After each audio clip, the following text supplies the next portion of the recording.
quality assurance, jaminan mutu, dan tentunya bekerja dalam fasilitas yang terstandar. Nah, saya mengutip beberapa landasan hukum yang ada kaitannya dengan PSSD, dengan pelayanan sterilisasi. Kita bisa lihat, saya kutip hanya kalimatnya aja di Undang-Undang 44 rumah sakit tentang rumah sakit tahun 2009. Itu di situ jelas ada ruang sterilisasi. Ibu kalau ingin lebih mendalami tentu tinggal dibuka Undang-Undang rumah sakit.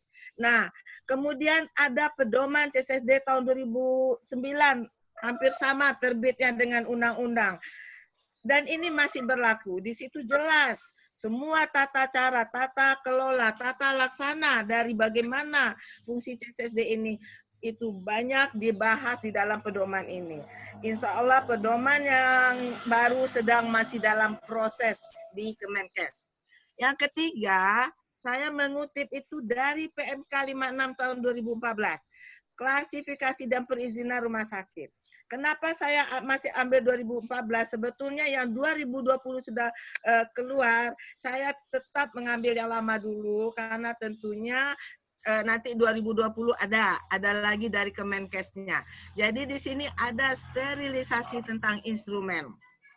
Nah, kemudian yang saya kutip lagi PMK 24 tahun 2016, persyaratan teknis bangunan. Nah, area ada di situ area risiko tinggi.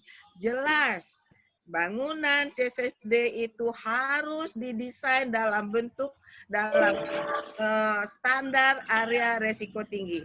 Nanti mungkin ini narasumber ketiga Pak Doni akan lebih lengkap menjelaskannya. Nah, kemudian di dalam PMK 72 tahun 2016 tentang standar pelayanan kefarmasian, di sini kita CSSD itu keterkaitannya perencanaan pengadaan alat kesehatan, bahan medis habis pakai, ini harus kita berkaitan dengan teman-teman di instalasi farmasi. Dan tentunya mengacu kepada standar pelayanan kefarmasian. Yang keenam, saya mengambil dari PMK 27 tahun 2017. Tentang ini pedoman pencegahan dan pengendalian infeksi di fasilitas pelayanan kesehatan. Nah, di sini ada dekontaminasi. Peralatan-peralatan pasien dilakukan penata laksanaan peralatan bekas pakai, perawatan pasien yang terkontaminasi darah atau cairan tubuh. Pre-cleaning, cleaning, desinfeksi, dan sterilisasi. Ini sekarang paradigma kita sudah dirubah. Kalau dulu kita banyak di antara kita mengatakan dekontaminasi ini hanya taunya kita di area kotor. Sekarang ini sudah dirubah oleh 2017. Insya Allah nanti Pak Teguh dari RCM ini akan lebih menjelaskan dalam presentasinya. Tentunya nanti disesuaikan dengan SPO yang sudah ada di dalam PMK ini. Nanti silakan Bapak Ibu tinggal buka. Nah, kemudian yang berikut adalah yang nomor PMK yang nomor 7 2019 tentang kesehatan lingkungan. Di sini juga menyinggung tentang bagaimana penyelenggaraan pengawasan proses dekontaminasi melalui desinfeksi dan sterilisasi. Yang kedelapan, ini juga yang terbaru nih Bapak Ibu, KARS Standar Nasional Akreditasi Rumah Sakit SNAR edisi 11 tahun 2019, survei terfokus, sistem pelayanan berisiko tinggi, di situ jelas khusus untuk sterilisasi. Nanti Bapak Ibu buka di buku yang nomor 9. Nah, alhamdulillah Ibu saya dan Ibu Surya Fitri dan Ibu Indah ikut kontribusi menyusun buku survei ini. Alhamdulillah Persisi dipercaya oleh KARS untuk membantu kontribusi ilmunya di dalam survei. Yang 9, ini yang tadi yang saya kutip pertama kali, jelas di sini surat edaran ini yang saya kutip pencegahan penyebaran corona virus disease 2019. Jadi memang ini nanti pembahasannya lebih panjang di surat edarannya, nanti Bapak Ibu baca sendiri. Nah, semuanya kita pasti sudah tahu bahwa ruang lingkup CSSD itu tidak hanya proses relasi alat kesehatan, tapi juga penyediaan barang medis habis pakai yang steril, dan juga proses sterilisasi linen. Ini menjadi ruang lingkup pekerjaan CSSD yang kita jabarkan nanti, yang kita lakukan dalam kegiatan pelayanan sterilisasi sentral. Nah, saya akan memulai di sini dekontaminasi alkes yang terkontaminasi. Ini garis besarnya di penjabaran dari PMK-PMK yang saya sudah sampaikan tadi. Di sini alkes yang terkontaminasi dilakukan pembersihan, itu ada pre-cleaning dan ada cleaning. Pre-cleaning ini tergantung kebijakan rumah sakit. Bisa di unit pemakai atau bisa di CSSD. Itu seperti kita ini ya, itu mungkin tidak perlu kita permasalahkan, tergantung dari kebijakan rumah sakit.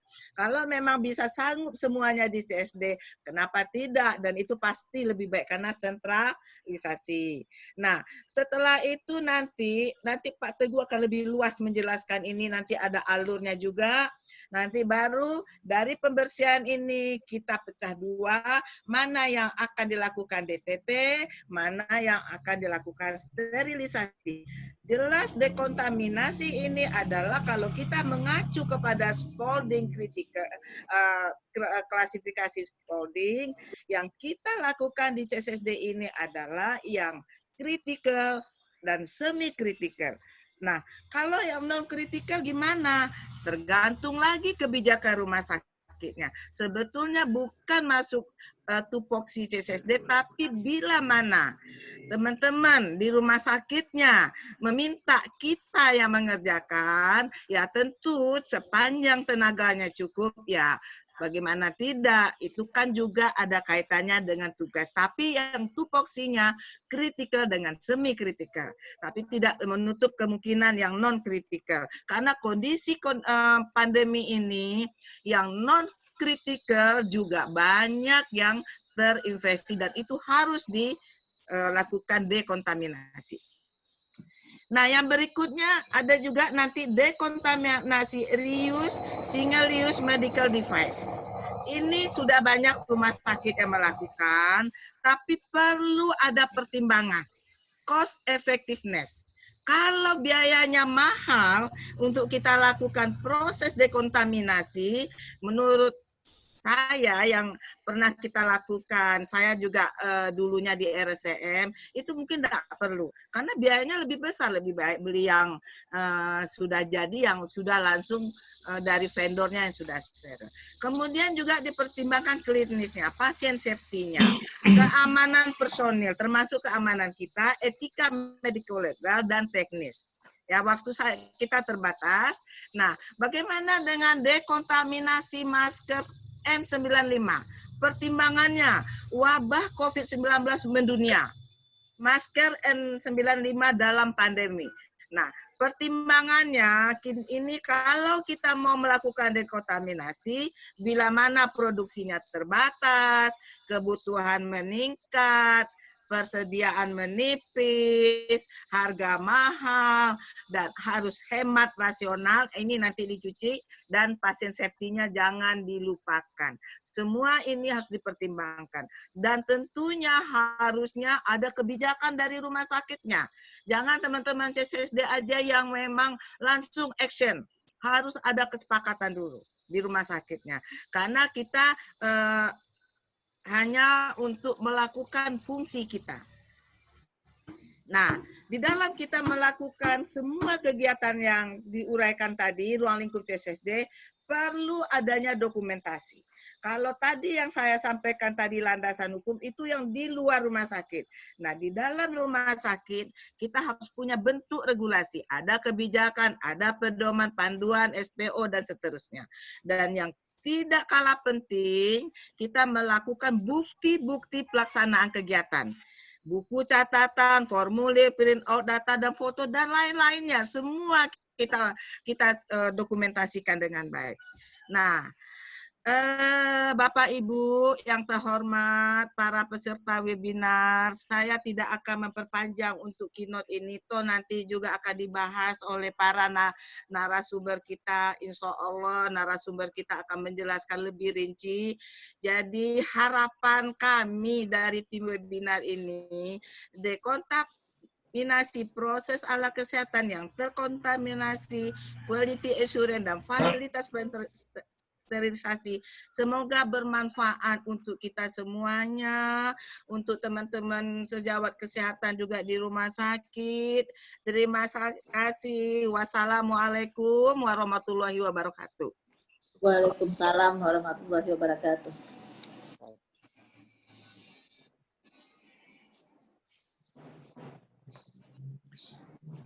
Untuk selanjutnya kami persilakan kepada Bu Iit untuk memandu acaranya. Dipersilakan. Ya, baik, terima kasih Bapak. Assalamualaikum warahmatullahi wabarakatuh. Waalaikumsalam warahmatullahi wabarakatuh. Terima kasih kepada Bapak dan Ibu semua, kepada Bu Lasweti sebagai Ketua Umum Persisi.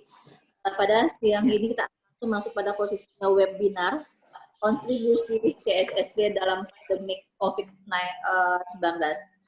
Pada pagi ini akan ada 3 narasumber. Pertama akan dilaksanakan oleh Nurse SF Teguh Waralaya, SKEP Master Epidemiologi dari CSSD RSUP Cipto Mangunkusumo, Jakarta, dengan tema dekontaminasi alat kesehatan dan masker N95. Yang kedua nanti akan dilaksanakan oleh Ibu Silmi Yusri Rahmadani dari CSSD Rumah Sakit Pendidikan Universitas Andalas. Dan yang ketiga adalah oleh Bapak Tri Andoyo Setiadi, Magister Manajemen dari PT Sigma Andalas Nusa Sinfa Medica Indonesia dengan fasilitas CSSD dan pelayanan sterilisasi.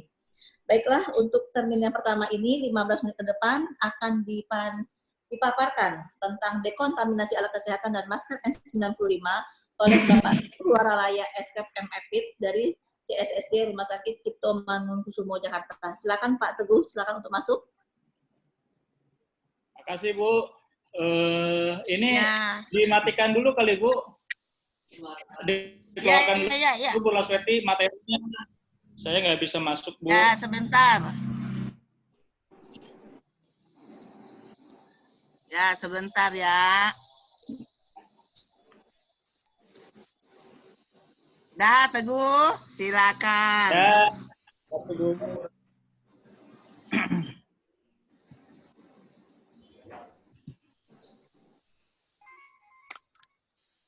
Baik, bismillahirrahmanirrahim. Assalamualaikum warahmatullahi wabarakatuh. Waalaikumsalam warahmatullahi wabarakatuh. Bapak, Ibu sekalian,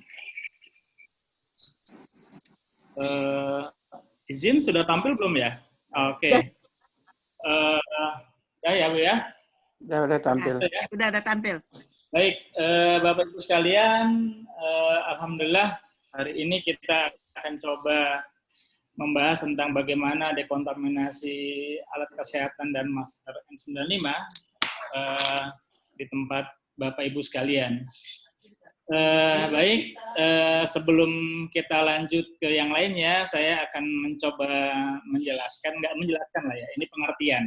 Jadi mungkin sudah dijelaskan oleh Ibu Lasweti bahwa dekontaminasi merupakan sebuah proses, ya, sebuah proses pembersihan mulai dari pre-cleaning hingga sterilisasi. Dan hal ini menurut saya hampir di seluruh Indonesia sudah melakukan, bahwa yang namanya CSSD pasti melakukan kegiatan dekontaminasi. Dan ini suatu hal yang sudah biasa. Dan yang menarik buat kita adalah justru bagaimana trik dan trip dekontaminasi di saat pandemi COVID ini. Ya, sebagaimana yang sudah tadi ditampilkan oleh Ibu Lasweti, bahwa inilah bagian-bagian dari dekontaminasi mulai dari pre-cleaning, cleaning, disinfeksi, dan sterilisasi. Ya. Jadi kegagalan proses pre-cleaning bisa menghambat proses-proses selanjutnya.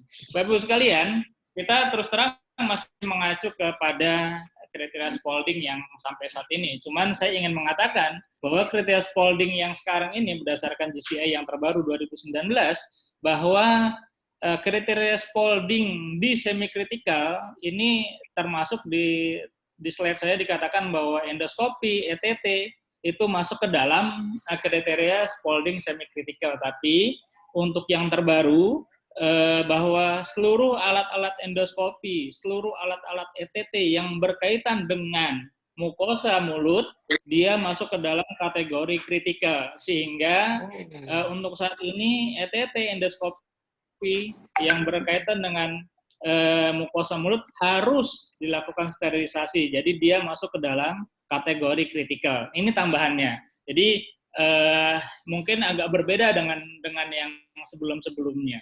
Bapak Ibu sekalian, inilah siklus yang terjadi saat ini. Saya yakin di seluruh rumah sakit pasti menjalankan ini semua.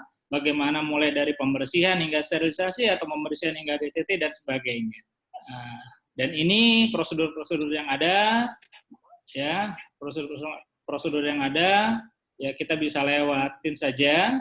Nah, yang menarik untuk saat ini adalah Bapak Ibu sekalian adalah saya mengatakan gambar seperti ini. Kenapa saya katakan gambar seperti ini?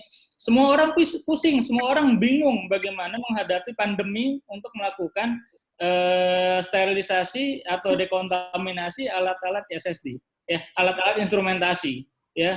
Jangankan kita, ya, kalau Bapak Ibu melihat bagaimana masyarakat menolak orang dimakamkan, itu adalah bagian dari ketakutan, termasuk kita juga, teman-teman kita di CSSD seluruh Indonesia juga bingung bagaimana menghadapinya, bagaimana caranya, apakah ini perlu steril atau tidak, dan sebagainya. Nah, ini hampir semua. Terbukti, saya mengatakan terbukti bahwa awal-awal COVID kita sering diskusi bagaimana melakukan pre-cleaning dan cleaning alat-alat instrumen. Awal-awalnya dikatakan bahwa pre-cleaning dan cleaningnya seperti biasa saja, APD-nya biasa saja dan sebagainya, tidak ada yang berubah. Tapi seiring berjalannya waktu ternyata paradigma itu direvisi gitu, bahwa tenaga CSSD khususnya bagian ruang pembersihan atau dekontaminasi wajib menggunakan APD level 3. Nah, ini yang menarik kenapa Persisi mengangkat hal ini, karena ini banyak terjadi kebingungan masyarakat khususnya di tenaga-tenaga CSSD bagaimana menghadapi alat-alat bekas pasien-pasien baik itu sudah terkonfirmasi COVID maupun yang masih dikategorikan sebagai PDP. Bapak Ibu sekalian, inilah yang terakhir yang saya pahami terkait dengan bagaimana penata laksanaan dekontaminasi atau pembersihan alat-alat bekas COVID-19. Ya, jadi dikatakan bahwa kita saat ini seluruh tenaga dekontaminasi wajib menggunakan APD level 3. Ya, yang meliputi, saya katakan di sini bahwa ada coverall, mungkin ada yang mengistilahkan jumpsuit atau hazmat, sama aja. Barangnya itu juga, ya, barangnya itu juga seperti ini. Kemudian juga yang dikatakan sekarang adalah tenaga dekontaminasi atau tenaga pembersihan wajib menggunakan N95. Pada awal-awalnya tenaga CSSD khususnya dekontaminasi atau pembersihan itu cukup menggunakan masker surgical, tapi saat ini kita harus menggunakan yang namanya masker N95. Kemudian face shield, shoe cover, ini mohon maaf gambarnya tidak ada shoe covernya, harusnya walaupun sudah pakai sepatu boot harus dilengkapi dengan shoe covernya, dan double handscoon.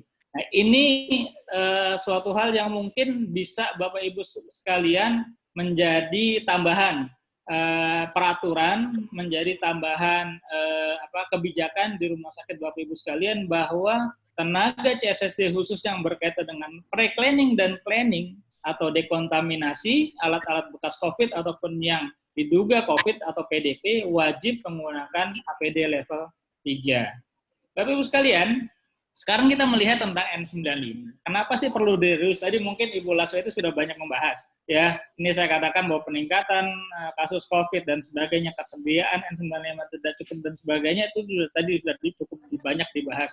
Pada intinya, ya, bahwa N95 saat ini wajib sepertinya harus direuse. Ya, sepekan yang lalu di Amerika dikatakan bahwa sampah N95 itu sampai 15.000 sampai 25.000 per hari dalam satu rumah sakit. Bisa bayangkan negara seperti Amerika itu sampah N95-nya seperti itu. Nah, yang mereka makmur, tetapi ini juga menjadi kendala dibuat kita bahwa N95 untuk saat ini sepertinya harus direuse. Nah, apa yang dipersyaratkan untuk reuse? Pertama, saya ingin mengatakan bahwa N95 tidak boleh dilakukan reuse ketika digunakan oleh tenaga kesehatan untuk tindakan yang berbau aerosol. Nah, ketika ada tindakan yang berkaitan dengan aerosol, maka N95 yang digunakan oleh tenaga kesehatan, baik itu dokter, perawat, dan sebagainya, maka dia tidak boleh dilakukan reuse. Harus single use. Ya, jadi contohnya intubasi, ekstubasi, suctioning, endoskopi, dan sebagainya, atau dokter gigi, ya, yang berkaitan dengan seperti itu, nebulizer dan sebagainya, maka itu tidak boleh digunakan atau tidak bisa di-reuse untuk N95-nya. Kemudian, yang kedua, N95 yang bisa direuse oleh tenaga CSSD adalah dalam kondisi kering dan bersih. Ya, kita lihat bahwa tidak ada, yakinkan bahwa tidak ada percikan darah, percikan dan sebagainya, ya kotor, bahwa itu harus dalam kondisi bersih. Yang selanjutnya adalah tertera nama, pemilik, dan reuse keberapa. Nah, ini karena dia akan digunakan kepada orang yang sama, ya, dan punya batas reuse-nya, maka N95 itu harus tertulis nama pemiliknya dan sudah berapa kali direuse. Dan selanjutnya, dia belum mencapai maksimal reuse. Di sini saya katakan 2 kali atau disesuaikan dengan kondisi lapangan. Ini nanti kita bisa diskusikan selanjutnya. Bapak Ibu sekalian, ada beberapa alternatif reuse saat ini yang digunakan, yang dikenal di masyarakat. Yang pertama adalah metode dengan diangin, yaitu dengan memasukkan N95 ke dalam paper bag yang sudah dilubangi, dan masing-masing orang memang akhirnya cost pertamanya cukup besar karena setiap orang harus mempunyai 5 minimal, 4-5 N95 yang harus disimpan sehingga nanti ditandai tanggal 1, tanggal 2, tanggal 3, tanggal 4, nanti dipakai lagi pada hari kelima. Atau dengan menggunakan sistem drying, ya, sistem drying di mana menggunakan 70 derajat, ya, 70 derajat dikeringkan dengan uap panas, ya, dengan udara panas selama 30 menit, atau dengan menggunakan di negara US yang setahu saya dia menggunakan vaporize atau uap H2O2, ya. Atau lagi juga bisa digunakan adalah menggunakan berbahan plasma plus H2O2. Jadi menggunakan berbahan plasma, dan yang terakhir adalah dengan menggunakan ultraviolet. Nih Bapak Ibu sekalian, ini alternatif-alternatif reuse. Jadi yang berkembang di masyarakat, yang berkembang di seluruh CSSD yang ada di Indonesia ini sah-sah saja. Tinggal dilihat bagaimana mana yang paling available untuk digunakan di tempat Bapak Ibu sekalian. Cuma pada kesempatan kali ini saya akan melihat saja sebagaimana yang sudah kami lakukan pengalaman dan dilakukan uji bahwa kita menggunakan reuse menggunakan plasma. Bapak Ibu sekalian, ada beberapa prinsip yang harus dilakukan bahwa efektivitas petugas, bahwa yang terlibat, kita menginginkan bahwa orang yang terlibat melakukan reuse ini sedikit mungkin, ya, sedikit mungkin. Jadi 3 atau 4 orang cukup, tidak boleh lebih. Ini mulai dari loket bersih, loket kotor, penerimaan loket kotor hingga proses loading ke dalam alat sterilisasi. Kemudian tadi saya katakan bahwa seluruh petugas dekontaminasi atau pembersihan wajib menggunakan level 3. Kemudian, nah ini yang mungkin agak sedikit berbeda adalah untuk ruang packing atau ruang produksi yang sebelumnya tidak ada aturan untuk menggunakan handscoon, maka pada saat ini orang-orang yang melakukan produksi atau packing N95 di wilayah produksi wajib menggunakan handscoon. Kemudian selanjutnya adalah penerimaan hingga packing ini dilakukan di ruang dekontaminasi. Jadi sealing itu dilakukan di ruang dekontaminasi sehingga masuk ke ruang produksi dia sudah terpouch. Kemudian tadi pastikan ada nama dan penggunanya, kalau memang sudah tidak ada itu di-del saja, dibuang saja. Ya. Dan perlu diingat bahwa area-area yang terpapar dengan N95 yang belum terpacking itu wajib dilakukan desinfeksi dengan isopropil alkohol, ya, untuk menjaga keamanan petugas maupun lingkungan. Bapak Ibu sekalian, inilah sedikit kilasan bahwa bagaimana tata cara reuse dengan plasma yang kami gunakan, ya, di RSCM, Ya, jadi kita pertama ada serah terima di loket kotor, hitung jumlah yang akan direuse. Kemudian jangan lupa saat memasukkan ke dalam pouch harus ada indikator plasma tipe 4, ya. Nah, sini saya kasih catatan N95 tampak kotor basah, tidak ada nama pemakaian dan sebagainya, tidak dilanjutkan prosesnya. Dan bagi petugas CSD jangan lupa tally atau turus reuse keberapa pada masker N95 dan juga catat. Nah, setelah sudah selesai, maka dia siap dilakukan sterilisasi di ruang produksi steril atau ruang bersih. Nah, selanjutnya juga setelah selesai, maka diserah terimakan ke ruang distribusi dan untuk bisa digunakan ke pengguna. Yang perlu dicatat adalah bahwa sampaikan bahwa N95 yang gagal direuse dan yang berhasil direuse kepada pengirim. Bapak Ibu sekalian, ini pertimbangan kami kenapa kami menggunakan plasma menjadi dasar untuk melakukan sterilisasi. Jadi ini edaran yang dilakukan oleh 3M karena terus terang bukan ini iklan, tapi kebanyakan N95 itu produksinya yang digunakan adalah produksi 3M. Jadi 3M hanya merekomendasikan 2, menggunakan Steris, ini adalah merek dagangnya. Steris itu punyanya, kalau saya tidak hilaf, punyanya Geting. Kemudian ada menggunakan Esterat yang punyanya Johnson & Johnson. Ya. Nah, di sini dikatakan yang 10 kali, ada yang 2 kali, dan ini sudah pas. Sedangkan penggunaan yang lain, termasuk UV, ini masih dalam under evaluasi. Jadi belum direkomendasi oleh 3M. Cuman yang menarik adalah Bapak Ibu sekalian adalah tipe yang dianjurkan atau yang dibolehkan oleh merek ini hanyalah 1860 dan 8210. Nah, ini yang menjadi dasar kenapa kami khususnya di RSCM memilih sterilisasi reuse N95 menggunakan sterat karena memang sudah direkomendasikan oleh pembuat masker itu sendiri. Bapak Ibu sekalian, ini mungkin ini bisa menjadi diskusi teman-teman semua, ya. Yang pertama, ini bisa jadi bahan diskusi di rumah sakit Bapak Ibu sekalian. Pertama, tipe 95 yang boleh direuse yang mana ya? Apakah kita ikut dengan aturan yang tadi atau enggak? Karena saya yakin di semua saat ini di semua rumah sakit termasuk RSCM juga N95-nya banyak mereknya, gitu. Banyak jenisnya. 3M-nya pun juga tidak cuma yang 8210 dan 1680, tetapi juga ada V-Flex dan sebagainya. Ini menjadi diskusi mungkin, apakah selain yang tadi dianjurkan boleh direuse atau tidak? Nah, ini silakan Bapak Ibu sekalian cari materinya, cari hal-hal yang memang menguatkan. Kemudian berapa kali sih maksimal reuse? Apakah kita tentukan 2, 5, 10? Silahkan saja. Ini bisa bahan diskusi karena kalau tadi dikatakan menggunakan alat Steris product Geting itu bisa 10 kali, sedangkan menggunakan sterat 2 kali. Ini kata 3M-nya. Tapi kalau kita misalnya diskusikan, silahkan saja. Kemudian, nah kalau dikatakan cara reuse yang paling efektif, ya ini juga bisa jadi bahan diskusi Bapak Ibu sekalian di rumah sakitnya masing-masing. Apa yang cara reuse yang paling efektif? Bisa drying kah? Bisa plasma kah? Bisa 2 murni kah? Atau UV?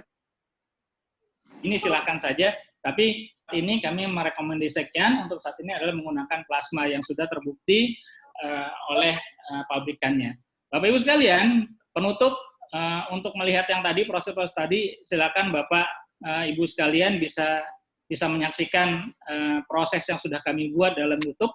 Ini ada linknya, silakan Bapak Ibu lihat, dan mudah-mudahan ini membantu karena ini lebih teknis sehingga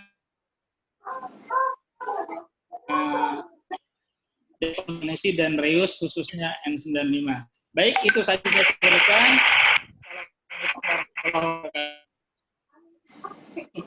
Baik, terima kasih Pak Teguh atas paparan untuk narasi yang pertama. Kita akan masuk kepada pembicara yang kedua.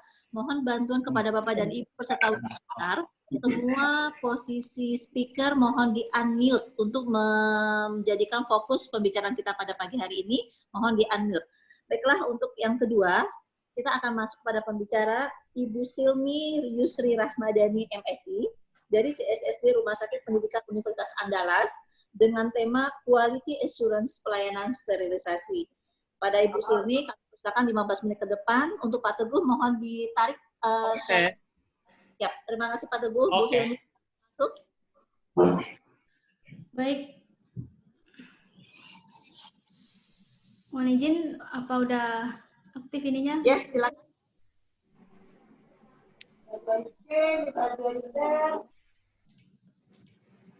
Ya, silakan Bu Sirmi. Ya, baik. Assalamualaikum warahmatullahi wabarakatuh. Selamat pagi Bapak Ibu semuanya. Sebelumnya terima kasih kepada Ibu Moderator yang telah memberi kesempatan kepada saya pada saat kali ini untuk istilahnya sharing kepada teman-teman sejawat Persisi ataupun teman-teman yang ada di rumah sakit seluruh Indonesia yang bekerja di pusat pelayanan sterilisasi. Perkenalkan, nama saya Simi Yusi Ramadhani, saya dari instalasi sterilisasi Rumah Sakit Universitas Andalas. Nah, Bapak Ibu semuanya pasti sudah sangat familiar dengan tugas dan fungsi kita di CSD. Mulai dari cleaning sampai dengan alat itu kembali lagi ke user kita masing-masing. Nah, akan tetapi dalam proses cleaning sampai pun kita mendistribusikannya kepada instalasi user, di sini tentunya kita harus memperhatikan yang namanya manajemen mutu. Nah, manajemen mutu itu termasuk salah satunya itu adalah quality assurance. Nah, quality assurance itu merupakan salah satu bagian dari manajemen mutu di mana kita fokus dalam penyediaan penjaminan mutu dalam produk yang kita hasilkan. Nah, dalam hal ini produk yang kita hasilkan itu adalah produk sterilisasi. Quality assurance dalam hal ini adalah bagaimana kita meyakinkan kalau produk yang kita hasilkan itu benar-benar steril.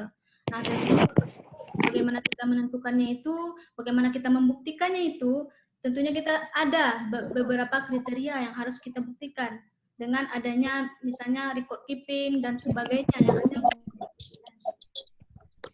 Nah, quality assurance tersebut juga merupakan sebuah kegiatan yang sangat terencana. Dia tidak bisa seperti quality control yang kita langsung melihat apa kesalahan dari produk yang kita hasilkan. Dan juga merupakan sebuah aktivitas, suatu aktivitas yang sangat sistematis. Mulai dari aktivitas kita, mulai dari pre-cleaning sampai barang steril kita itu didistribusikan ke unit pengguna. Nah, secara sederhananya,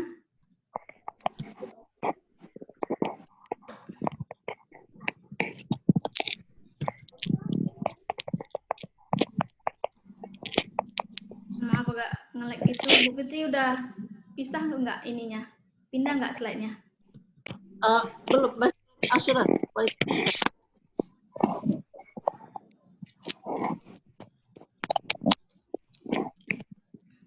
Udah ya, Bu? Mohon izin.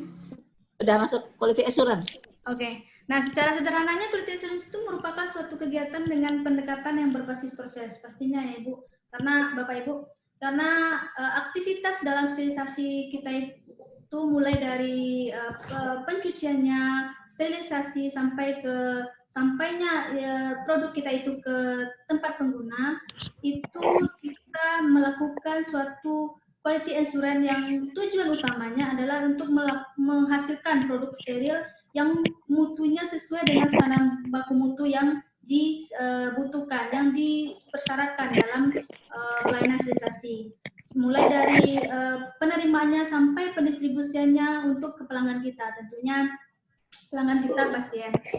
Nah, saat ini itu pelanggan kita itu tidak hanya pasien, khususnya karena adanya pandemi COVID-19 ini, tentunya kita ada penambahan dalam konsumen kita itu adalah pada teman-teman kita yang ada di rumah sakit yang menggunakan masker N95 yang pada saat ini masker ini sudah menjadi trending topik di kalangan kesehatan karena masker itu sangat susah untuk didapatkan dan juga dengan harga yang mahal seperti itu, Bapak.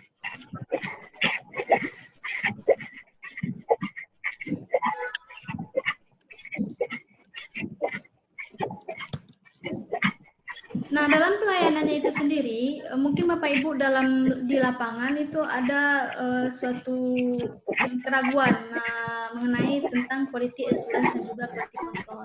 Nah, bedanya di sini adalah quality assurance kita merupakan aktivitas yang proaktif, di mana itu adalah terencana. Bukan seperti quality control yang mana itu adalah kegiatan reaktif. Contohnya misalnya suatu instrumen steril itu dalam hasilnya itu misalnya bocor ataupun basah, itu quality control. Akan tapi kalau quality assurance itu kita menentukan atau mengidentifikasi apa perencanaan kita dalam bagaimana hasil dari instrumen itu tidak bisa basah ataupun bocor seperti itu, Pak Ibu. Nah, pendekatannya itu juga merupakan berbasis proses. Karena dalam quality assurance tentunya Bapak Ibu mulai dari awal kita penerimaan instrumen tersebut kita sudah melakukan beberapa tingkatan quality mutu yang ada di dalam pelayanan sterilisasi. Nah, kemudian itu kalau quality control kita seperti yang saya bilang tadi, ketika produknya itu ada cacat, kita mendeteksi, mengidentifikasi permasalahan dalam produk itu ada apa, bagaimana, apakah itu terkait pada mesin kita atau apa, itu yang quality control. Nah, selanjutnya itu melibatkan proses dalam menangani masalah kualitas. Balik lagi berbasis pada proses, akan tetapi kalau quality control itu kita melakukan verifikasi pada produknya, apakah itu layak untuk kita distribusikan atau tidak, ataukah produk itu harus kita recall atau bagaimana, itu yang quality control. Dan tentunya itu kita fokus pada pencegahan cacat produk yang kita temukan, akan tetapi kalau pada quality control kita fokus mengenai mengidentifikasi atau menemukan permasalahan kenapa cacat produk yang kita hasilkan dari produk sterilisasi. Nah, tentunya manfaat dari quality assurance pelayanan sterilisasi itu sangat banyak ya Bapak Ibu, karena dengan adanya quality assurance dalam pelayanan sterilisasi kita menghasilkan produk yang berkualitas. Pastinya kita di pelayanan sterilisasi, kita yang ada di petugas di pelayanan sterilisasi, kita akan merasa kepercayaan diri yang meningkat ketika kita melakukan beberapa kriteria quality assurance yang kita lakukan. Kemudian yang berikutnya itu juga akan meningkatkan efisiensi operasional. Contohnya saja ketika kita melakukan quality assurance pada record keeping, contohnya pada loading sterilisasi, psikosterilisasi ataupun operatornya ataupun indikatornya, ketika ada permasalahan seperti BI-nya yang positif seperti itu. Nah, langkah selanjutnya kita harus tracking barang-barang mana saja yang harus kita recall. Nah, dengan adanya kita melakukan quality assurance mulai dari load-nya, operatornya, dan segala macamnya, indikatornya, kita pasti akan meningkatkan efisiensi dengan merecall barang mana saja yang kita steril melewati mesin ini, yang ditentukan DI-nya itu yang positif. Tidak semua yang kita recall. Makanya dengan quality assurance yang kita lakukan, kita akan meningkatkan efisiensi dalam operasional kita di sterilisasi. Kemudian itu kita memberikan kepuasan dan meningkatkan kepercayaan kepada pelanggan. Pastinya Bapak Ibu, karena dengan adanya quality assurance yang kita lakukan di unit kita bisa memberikan bukti-bukti yang telah kita lakukan dengan adanya dokumentasi seluruh kegiatan yang kita lakukan, itu akan meningkatkan kepercayaan kepada pelanggan. Nah, tidak menutup kemungkinan adanya pelayanan sterilisasi yang kita terima dari luar seperti itu. Kemudian dengan adanya sistem kerja di pelayanan sterilisasi yang sangat memfokuskan dan sangat memperhatikan quality assurance yang ada di sterilisasi, itu akan memotivasi untuk tim yang ada di pelayanan sterilisasi untuk melakukan gebrakan-gebrakan, inovasi-inovasi bagaimana suatu produk sterilisasi itu lebih meningkatkan mutu kualitasnya.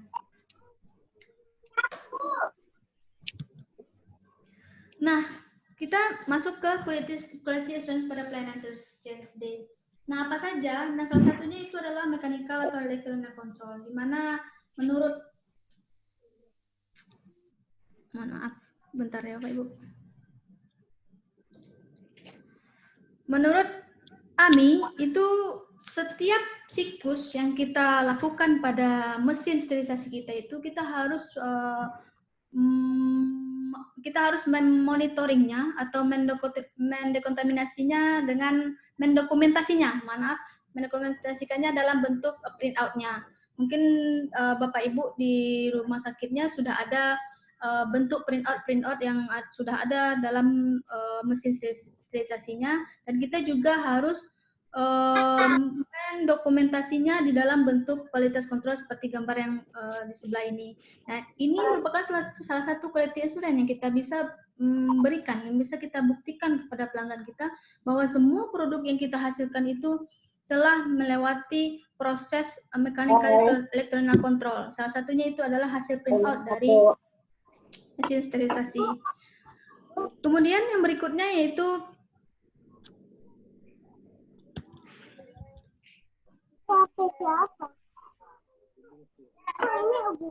Tidak ada kuota.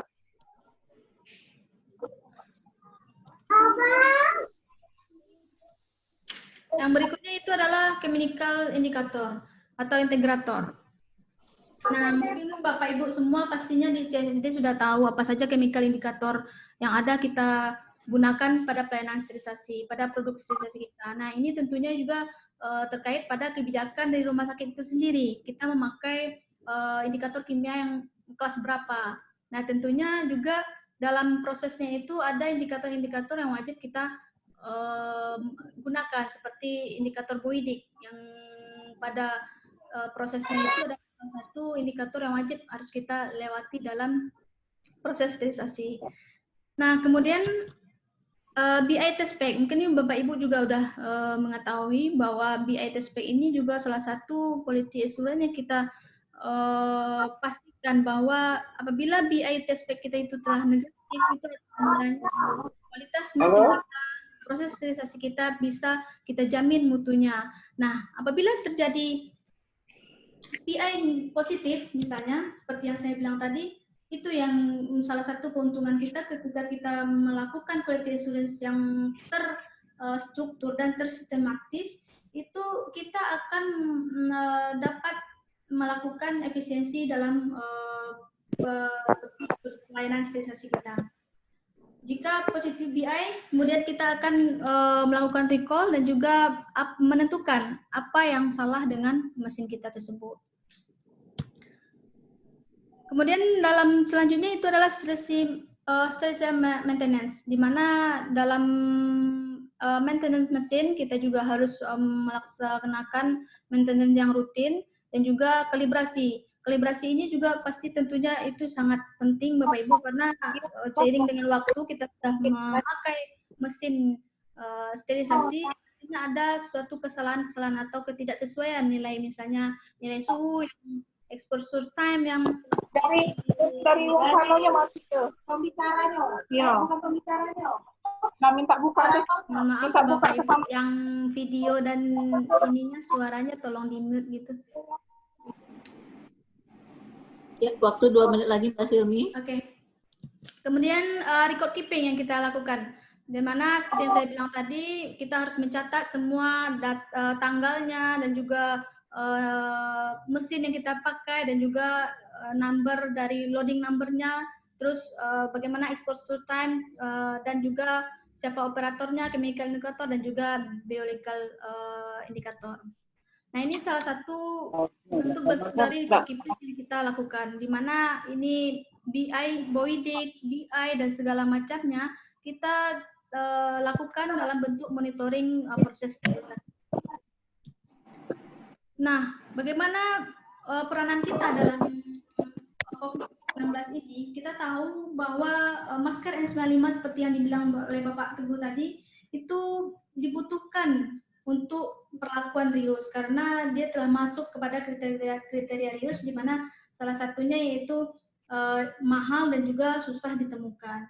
Nah, untuk melakukan hal tersebut, tentunya kita di pelayanan sterilisasi harus mendapatkan atau menemukan referensi-referensi yang mana saja yang memberikan rekomendasi kepada kita untuk merius masker. Salah satunya itu adalah CDC yang telah memberikan kita rekomendasi untuk extended use, akan tetapi dia tidak menyatakan berapa kali. Seperti yang dibilang oleh Bapak Teguh tadi, 3M yang salah satu memang PT yang memproduksi masker yang memberikan rekomendasinya. Ada masalah seperti yang dibilang Bapak Teguh tadi, beberapa merek dagang yang direkomendasikan. Nah, saya sendiri di rumah sakit saya itu memakai merek yang tidak disebutkan di 3M tersebut.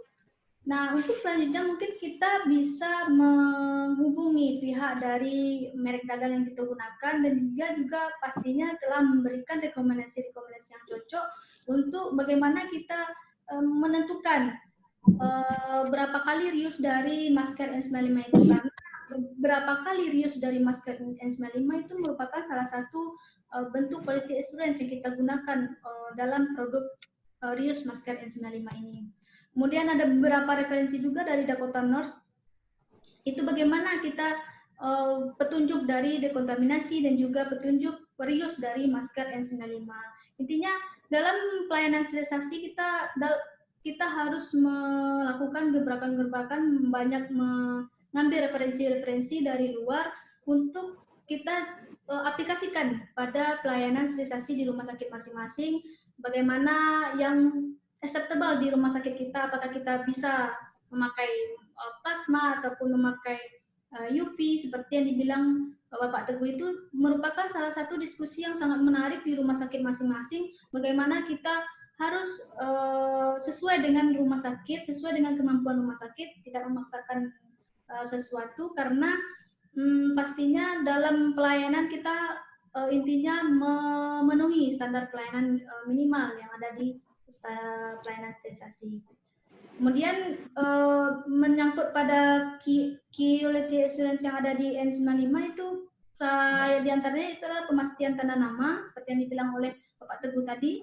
Kemudian tanda reuse ini sangat penting, tanda reuse, karena ini juga tergantung pada Bapak Ibu yang ada di lapangan, bagaimana penggunaan masker N95 berapa kali, tentunya itu telah dilakukan penelitian-penelitian kecilan dalam rumah sakit tersebut. Kemudian selain itu kita juga melakukan monitoring yang tepat dalam dokumentasi di pelayanan sterilisasi mengenai alat yang reuse ini. Mungkin segitu saja Bu Fitri presentasi saya. Assalamualaikum warahmatullahi wabarakatuh. Waalaikumsalam warahmatullahi wabarakatuh. Terima kasih Bu Silmi atas paparannya yang kedua. Kepada Bapak dan Ibu sejawat persisi yang ada di grup ini, untuk pertanyaan-pertanyaan yang berkaitan dengan webinar pada hari ini bisa dilayangkan kepada email persisipusat21@gmail.com. Kami akan merespon melalui jawaban email. Jadi mohon langsung kepada persisipusat21@gmail.com seperti yang ada pada leaflet ataupun dalam kondisi informasi yang sudah disebarkan. Baiklah, kita masuk pada pembicara yang ketiga. Atas nama Bapak Tri Andono Setiadi, Magister Manajemen dari PT Sigma Andalan Nusa Sinfa Medica Indonesia dengan tema fasilitas CSSD dan pelayanan sterilisasi. Kembali kami ingatkan, mohon untuk suara di belakang di stop, di mute, biar nanti tidak mengganggu pembicara ketiga. Kepada Pak Doni, waktu dan tempat kami persilakan. Baik, Bu Fitri, terima kasih. Ya, Assalamualaikum warahmatullahi wabarakatuh. Waalaikumsalam. Selamat siang Bapak Ibu sekalian. Yang kami hormati Bapak Ibu pengurus, pembina, persisi, dan panitia, Bapak Ibu peserta, dan juga seluruh rekan-rekan insan CSSD. Berikut ini akan kami sampaikan materi ya, presentasi khususnya mengenai fasilitas standar yang dibutuhkan dalam wabah COVID-19 ini.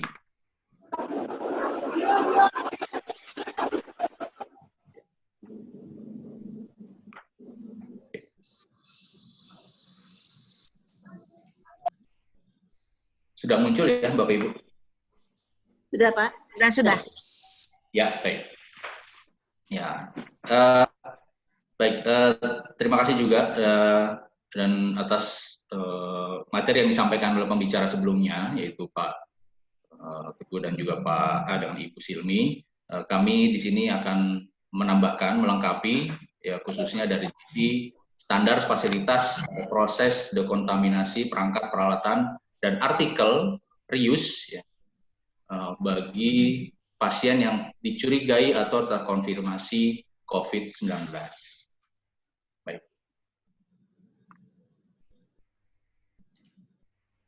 Ya, ada 6 bahasan yang akan kita bahas sama-sama di kesempatan kali ini dengan waktu kurang lebih 15 menit. Mudah-mudahan bisa tercapai dan mohon nanti dari Ibu Moderator tolong disampaikan kalau waktu kami mungkin terlewat ya.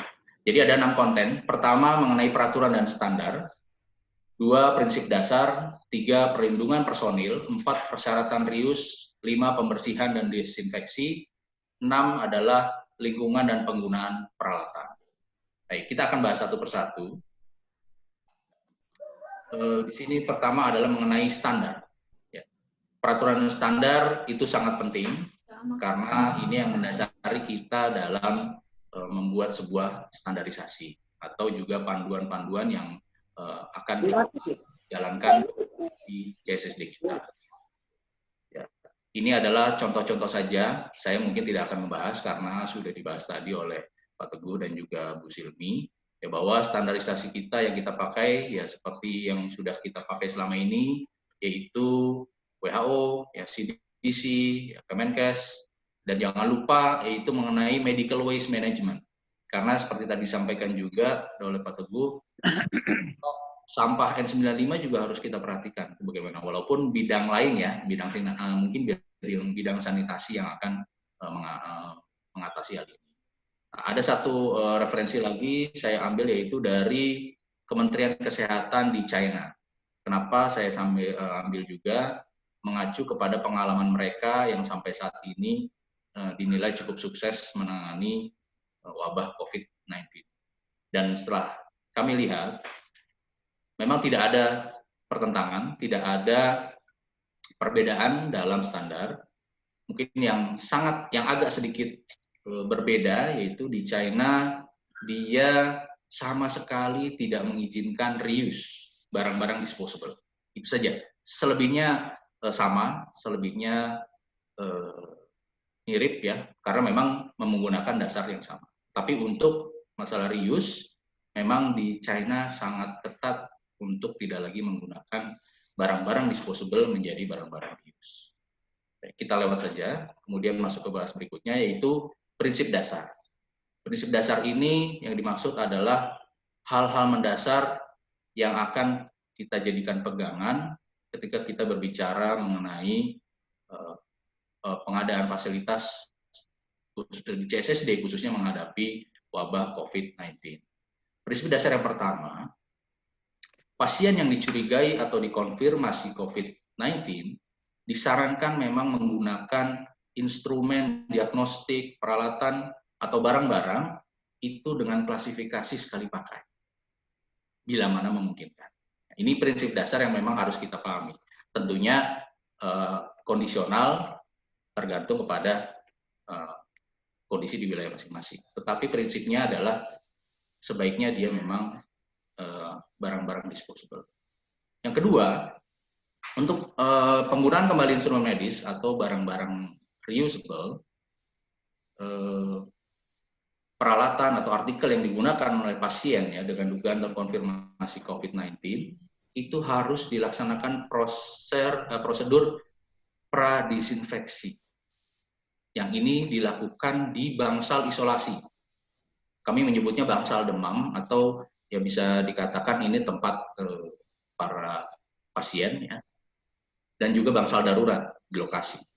Jadi sebelumnya harus ada proses pradisinfeksi di sana dalam rangka untuk mengontrol penyebaran infeksi, kemudian baru diangkut atau dipindahkan. Nah, kata kuncinya di sini adalah ada 2 yaitu lokasi dan pre-disinfection. lokasi maksudnya adalah di saat itu juga, di tempat itu juga, pre-disinfection. Nah, kemudian yang masuk pre-disinfection ini kata kuncinya adalah didisinfeksi dulu baru kemudian dibersihkan. Yang ketiga, prinsip dasar adalah CSSD menggunakan wadah daur ulang tersegel. Jadi memiliki tutup yang bersegel atau troli daur ulang yang tersegel. Nah, ini sebagai alat untuk item yang terinfeksi khusus, dalam hal ini COVID-19. Nah, kemudian mengumpulkan mereka juga secara terpisah, sesuai dengan rute kontrol infeksi yang telah ditentukan dari rumah sakit. Nah, kalau lihat dari sini, berarti Bapak Ibu, ya, khususnya bagi Bapak Ibu yang ada di manajemen, sebaiknya, seyogianya membuat rute kontrol infeksi khusus. Mungkin selama ini masih bercampur, ya, bersilangan di tengah jalan. Nah, untuk kasus ini sebaiknya dibuatkan rute khusus. Pertama, mungkin menghindari cross infection. Yang kedua, juga untuk memudahkan akses. Jadi jangan sampai ada persilangan di tengah jalan, ketemu mungkin ya membawa troli makanan, ya, terhalang transportasi. Nah, kemudian alat transportasinya juga ditentukan secara khusus dan disimpan dalam area tertentu. Nah, kata kuncinya yaitu yang pertama, kontainer daur ulang tersegel harus spesifik, yang kedua rute kontrol, dan yang ketiga adalah alat transportasinya juga disimpan dan ditetapkan secara khusus. Prinsip dasar yang keempat adalah area pembuangan COVID-19 ini harus disiapkan di area kotor CSSD. Jadi Bapak Ibu yang sudah memiliki CSSD tapi belum maksimal pembagian areanya, maka disinilah momen yang tepat untuk memaksimalkannya. Jadi CSSD harus punya area kotor, bersih, dan steril. Nah, tempat pembuangan COVID-19 ini, ya, ini harus disiapkan di area kotor dengan wastafel pembersihan manual atau tempat perendaman yang dilengkapi dengan peralatan disinfeksi. Nah, kata kuncinya adalah pertama, area pembuangan harus ada di area kotor CSSD, kemudian siapkan wastafel pembersihan manual atau perendaman secara khusus. Nah, kemudian ada rekomendasi, Bapak Ibu sebaiknya menggunakan kotak plastik tertutup, ya, sebagai untuk perendaman dan disinfeksi alat yang tadi dibawa. Sehingga dan alat itu juga mudah dibersihkan dan juga harus didisinfeksi setelah digunakan. Prinsip dasar yang kelima adalah para staf yang mengumpulkan dan mendesinfeksi item COVID-19 itu sebaiknya dan seyogyanya itu tetap, ya, relatif tetap. Maksudnya ya tidak banyak pergantian. Ya memang kalau dia tugas mengumpulkan, ya dia saja. Kemudian dia secara ketat juga harus mengimplementasikan perlindungan pribadi, dalam hal ini APD, dan dilarang meninggalkan area kotor dengan tetap memakai peralatan perlindungan pribadi. Mungkin kalau kita lihat Bapak Ibu ya suka beredar di medsos, sharing pakai WA, di videonya disebar dengan masih memakai APD. Saya berharap mudah-mudahan ketika ngambil videonya itu mereka tetap berada di area kotor. Ya, jangan sampai mereka ternyata sudah keluar, ya, ngumpul dengan tetap pakai APD. Karena ini bisa menimbulkan cross infection.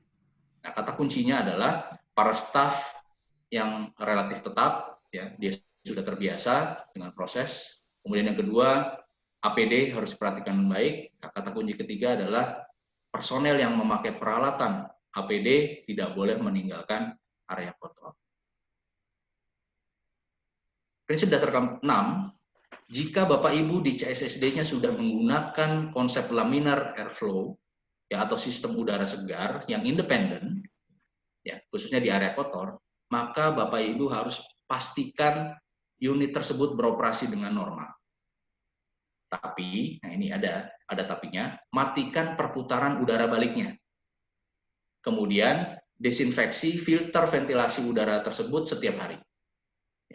Jadi ditutup, dimatikan perputaran udara baliknya.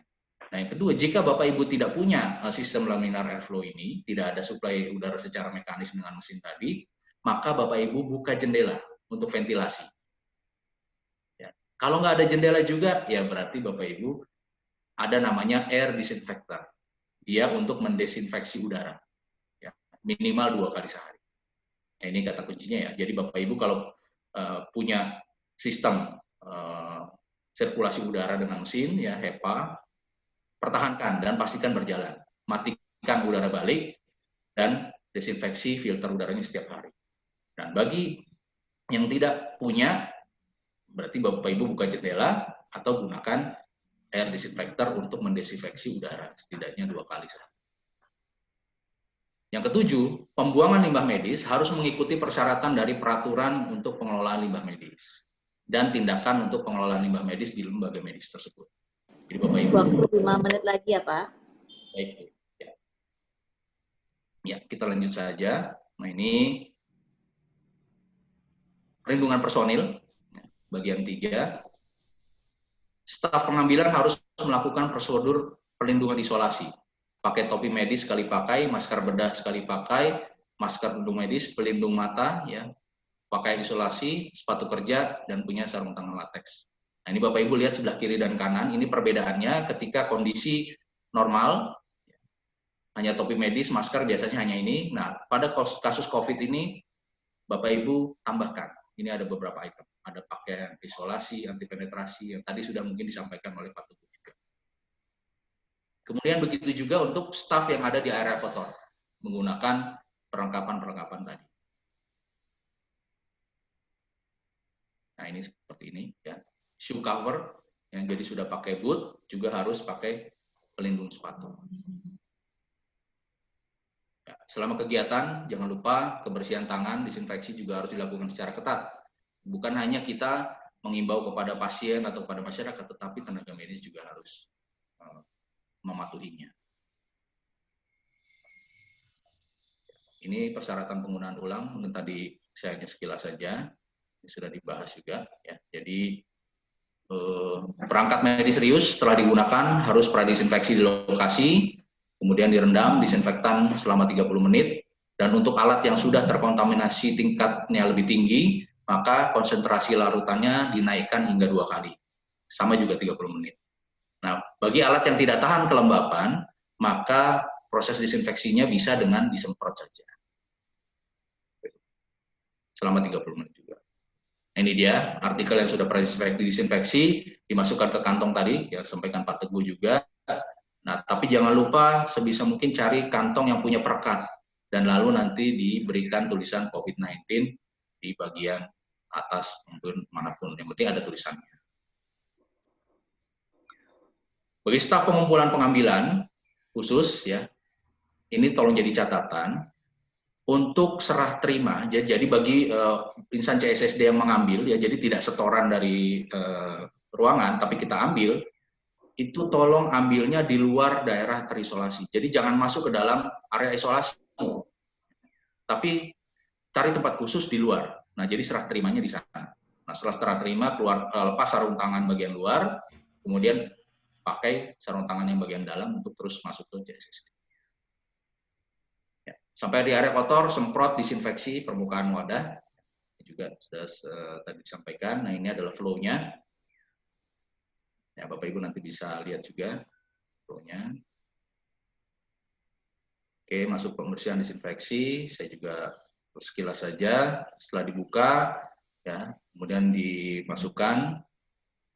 Dan item yang memiliki tahanan panas, ini sarannya pakai mesin otomatis, washer disinfector. Ya, kalau memang Bapak Ibu punya.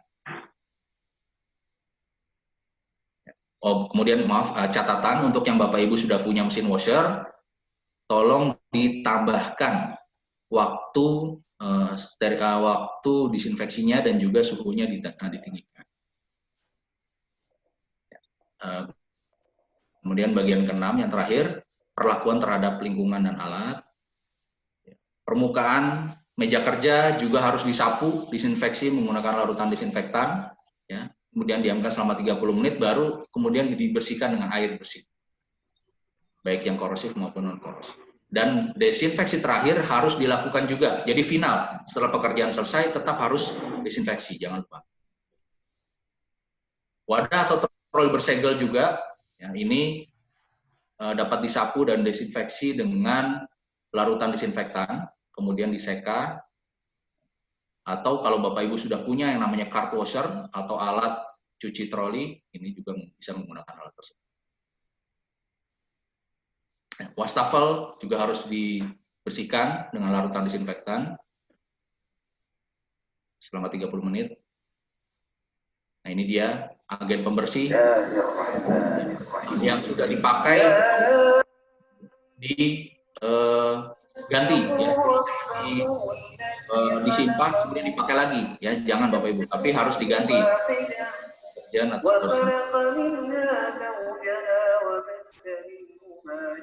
Ya, kemudian bagi staf di area kotor yang kontak terhadap alat terkontaminasi, maka harus secara ketat melakukan mengikuti persyaratan untuk melepas dan meletakkan pakaian isolasi. Kemudian melepaskan perangkat pelindungnya dan juga memasukkannya ke dalam kantong limbah medis kuning yang berlapis ganda. Baik, ini selesai. Terima kasih. Billahi taufiq wa hidayah. Assalamualaikum warahmatullahi wabarakatuh. Waalaikumsalam warahmatullahi wabarakatuh. Terima kasih kepada Pak Doni atas penjelasannya terhadap fasilitas CSSD dan pelayanan sterilisasi. Mengingat waktunya udah habis, kami ingatkan lagi kepada Bapak dan Ibu, jika ada pertanyaan yang akan disampaikan, mohon dikirimkan email kepada persisipusat21@gmail.com. Kemudian kami juga menunggu saran dan masukan dari Pak, di mana apa materi-materi apa yang akan diharapkan dan dibutuhkan untuk adakan webinar selanjutnya. Kita berharap kondisi pandemik ini bisa berlangsung cepat dan segera berakhir sehingga tidak mengganggu aktivitas kita semuanya. Untuk materi-materi nanti akan dikirimkan melalui email, jadi mohon dicek email yang ada, dan kami berharap kontribusi daripada Bapak dan Ibu jika ada pertanyaan melalui email Persisi tadi, dan kami akan menjawab juga melalui email sehingga Bapak dan Ibu bisa mendapatkan informasi yang lebih detail daripada para pembicara dan kita. Baiklah, pada siang hari ini webinar kontribusi CSSD dalam pandemi COVID-19 ini cukup. Atas nama panitia kami mengucapkan mohon maaf jika ada hal yang kurang berkenan. Namun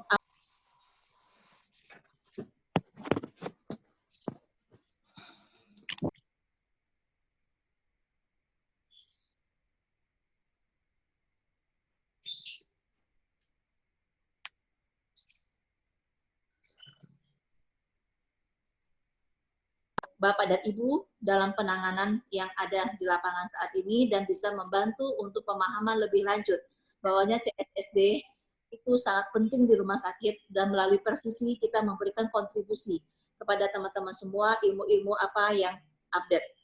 Kami atas nama panitia mohon maaf.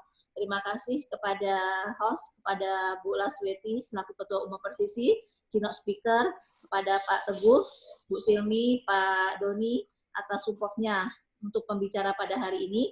Insya Allah kita tunggu nanti, dan semoga kedepannya kita bisa melaksanakan webinar ini selanjutnya dengan materi-materi yang diminta oleh para sejawat CSSD di lapangan.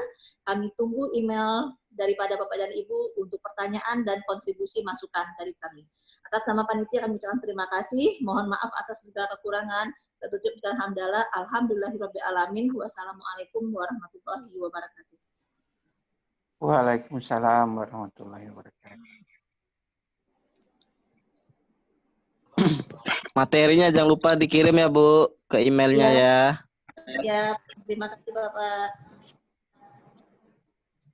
Materinya sangat kita butuhkan buat kita sharing ke teman-teman lainnya. Ya, kami tunggu juga pertanyaan-pertanyaan yang sifatnya membangun untuk masukan sebagai tambahan materi kami ya Pak. Siap Bu. Terima kasih CSSD Pak. selalu berjaya untuk rumah sakit. Amin. Terima kasih dan Ya, semoga makasih kembali. dan Persisi bisa memberikan kontribusi yang terbaik ya Bapak Ibu. Iya, amin. Siap.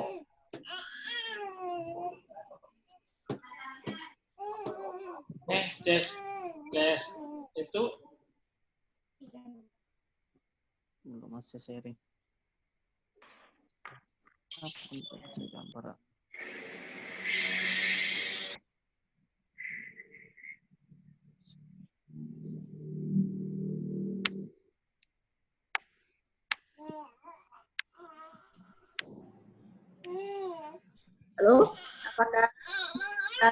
Bu Silmi? Berarti kita tutup aja lagi ya, Bu. Terima kasih atas kontribusinya semua pada hari ini. Aulia, terima kasih. Terima kasih Pak Edi, terima kasih. Opo Ali. Iya, makasih kembali, Bu.